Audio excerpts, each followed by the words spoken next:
प्रेम से बोलिए सिया रामचंद्र की जय। आज आप श्रवण करेंगे राम नवमी की व्रत कथा। राम नाम में अद्भुत शक्ति होती है। मान्यता है कि केवल राम नाम का स्मरण करना हजारों देवताओं के उच्चारण जैसा होता है। इतना ही नहीं, राम नाम जप करने वालों को मोक्ष की प्राप्ति होती है। ऐसे में राम नवमी का दिन तो राम लल्ला के जन्म उत्सव का दिन है, इसलिए यह विशेष दिन होता है। इस दिन भगवान राम की पूजा करने और व्रत रखने का महत्व कई गुना बढ़ जाता है और बुरे कर्म दूर होते हैं। श्रद्धा भाव से भगवान राम की पूजा करने से सभी मनोकामनाएं पूरी होती है। पौराणिक कथा के अनुसार अयोध्या के महाराज दशरथ को पुत्र रत्न की प्राप्ति नहीं हो रही थी। ऐसे में महाराज दशरथ ने अपने गुरु महर्षि वशिष्ठ के निर्देशों का पालन करते हुए एक महायज्ञ आयोजित किया। महाराज दशरथ ने इस यज्ञ में सभी यशस्वी ऋषि मुनियों को आमंत्रित किया। जिस दिन यज्ञ का शुभारंभ होना था, उस दिन गुरु वशिष्ठ के साथ महाराज दशरथ के मित्र अंग, प्रदेश के अधिपति रिंग ऋषि और अन्य अंगतुक भी यज्ञ मंडप पर आए। यज्ञ के समापन के बाद महाराज दशरथ ने सभी ऋषि और पंडितों को दक्षिणा स्वरूप धन धान्य का दान कर विदा किया। यज्ञ से प्राप्त प्रसाद लेकर राजा दशरथ पुनः अपने महल में लौट आए और प्रसाद अपनी तीनों रानियों के बीच वितरित किया। तत्पश्चात यज्ञ के पुण्य फल से तीनों रानियों ने गर्भ धारण किया। सबसे पहले माता कौशल्या ने एक पुत्र को जन्म दिया। रानी कौशल्या के द्वारा जन्मे उस बालक के चेहरे पर करोड़ों सूर्य के समान आभा थी और उस बालक व्यक्तित्व अत्यंत ही आकर्षक था। अनुपम छवि वाले उस बालक को जो कोई भी देखता मंत्र मुग्ध हो जाता। चैत्र माह के शुक्ला पक्ष की नवमी तिथि को जन्मा यह बालक और कोई नहीं बल्कि सृष्टि के महानायक श्री विष्णु के सप्तम अवतार भगवान राम का ही बाल रूप था। माता कौशल्या के बाद अन्य दो रानियों अर्थात माता केकई और माता सुमित्रा ने भी शुभ नक्षत्रों में पुत्रों को जन्म दिया। माता केकई के एक पुत्र अर्थात भरत हुए एवं माता सुमित्रा के दो पुत्र लक्ष्मण एवं शत्रुघ्न हुए। अयोध्या के नन्हे राजकुमारों के जन्म का समाचार पाते ही पूरी अयोध्या नगरी में खुशियों और उत्साह की लहर दौड़ गई। गीत संगीत जैसे समारोह से राजा दशरथ के चारों पुत्रों का स्वागत करते हुए उनका जन्म दिवस मनाया गया। वहीं देवताओं ने भी इस उत्सव में भाग लेते हुए इन नन्हे राजकुमारों को नमन किया और आकाश से अनगिनत पुष्पों की वर्षा कर उनका स्वागत करते हुए अपनी प्रसन्नता जताई।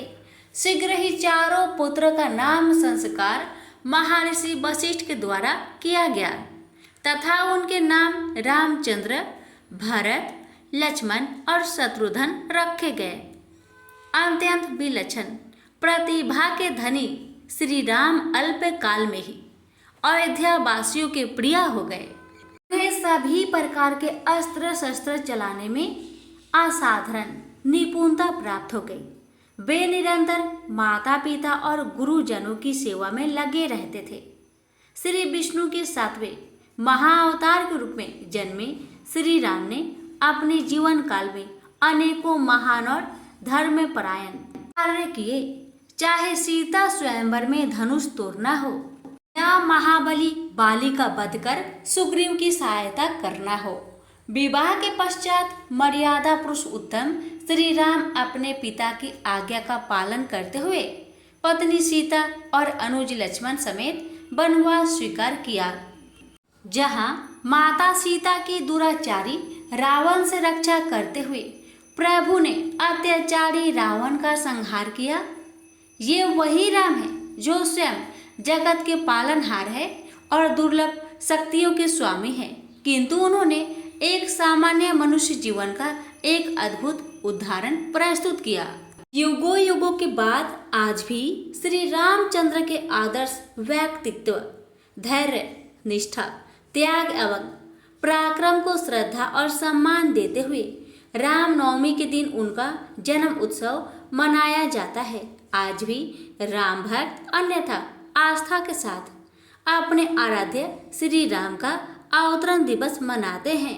से बोलिए सीताराम की जय। पौराणिक कथा के अनुसार भगवान श्री राम, माता सीता और भगवान लक्ष्मण वनवास जा रहे थे।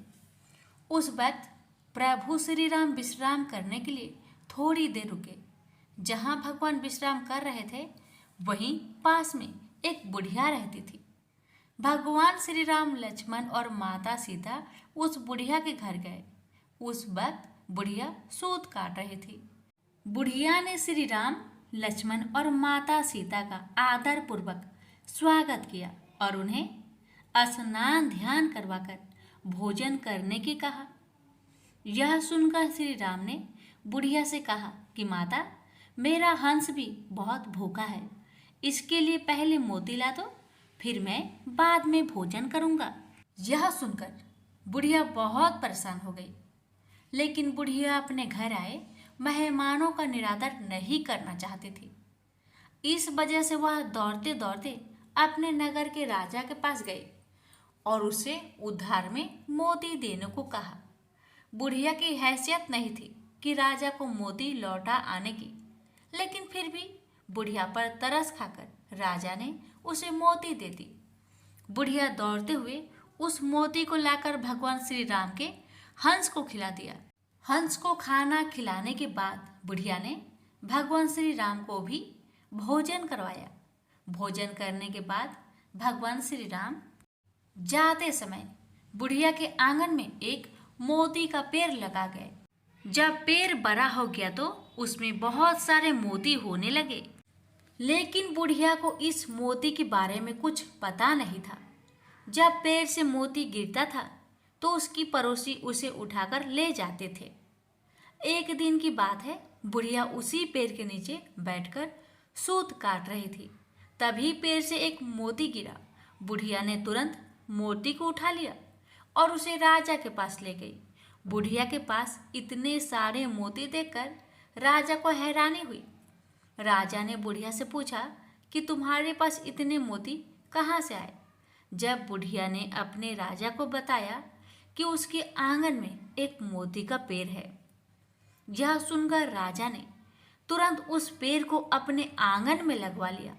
लेकिन भगवान श्री राम की कृपा से राजा के आंगन में लगा हुआ मोती का पेड़ में मोती की बजाय कांटे लगने लगे। एक दिन उसी पेड़ का एक कांटा रानी के पैर में चुभ गया। रानी के पैर में कांटा चुभने के बाद उन्हें बहुत पीड़ा हुई। वह चिल्लाते चिल्लाते राजा के पास गई। यह देखकर राजा ने उस पेड़ को फिर से बुढ़िया के आंगन में लगवा दिया। प्रभु श्री राम की कृपा से पेड़ में फिर से मोती लगने लगे। अब जब पेड़ से मोती गिरता, बुढ़िया उसे उठाकर प्रभु के प्रसाद के रूप में सभी को बांट देती थी। प्रेम से बोलिए सिया रामचंद्र की जय। रामायण में कथा आती है कि एक बार भगवान राम और लक्ष्मण एक सरोवर में स्नान के लिए उतरे। उतरते समय उन्होंने अपने अपने धनुष बाहर तट पर गाड़ दिए। जब वे स्नान करके बाहर निकले तो लक्ष्मण ने देखा कि उनकी धनुष की नोक पर रक्त लगा हुआ था। उन्होंने भगवान राम से कहा, भ्राता, लगता है कि अनजाने में कोई हिंसा हो गई है। दोनों ने मिट्टी हटाकर देखा तो पता लगा कि वहाँ एक मेढक मरणासन पड़ा है। भगवान राम ने करुणावश मेढक से कहा, तुमने आवाज़ क्यों नहीं दी? कुछ हलचल छटपटाहट तो करनी थी, हम लोग तुम्हें बचा लेते। जब सांप पकड़ता है तब तुम खूब आवाज़ लगाते हो, धनुष लगा तो क्यों नहीं बोले? मेढक बोला, प्रभु, जब सांप पकड़ता है तब मैं राम राम चिल्लाता हूँ। एक आशा और विश्वास रहता है कि प्रभु अवश्य पुकार सुनेंगे। पर आज देखा कि साक्षात भगवान श्री राम स्वयं धनुष लगा रहे हैं तो किसे पुकारता? आपके सिवा किसी का नाम याद नहीं आया। आया बस इसे अपना सौभाग्य मानकर चुपचाप सहता रहा। सच्चे भक्त जीवन के हर क्षण को भगवान का आशीर्वाद मानकर उसे स्वीकार करते हैं। सुख और दुख प्रभु की ही कृपा और कोप का परिणाम तो है। प्रेम से बोलिए सीताराम की जय।